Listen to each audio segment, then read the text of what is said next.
everybody, I'm Jeff Hansen, and today we're going to do a repair of a kitchen sink. You want to check some areas for leaks. Perhaps it might be on your kitchen faucet sink. If this thing ever gets loose, it will tend to leak and go down underneath the kitchen sink. And the way to fix that is just an easy tightening. Just like that.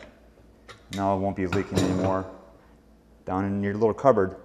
All right, some other areas you might want to look at is down below underneath this sink. Some certain areas you might want to check is by the T-strap.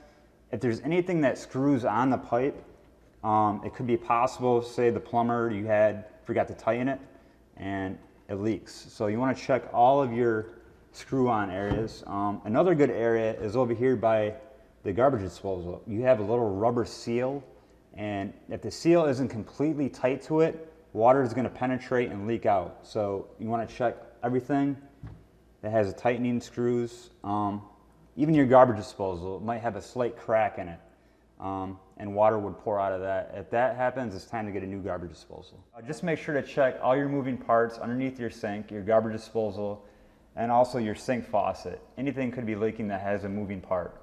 Once again, my name is Jeff Hansen, and thanks for watching How to Fix Your Sink.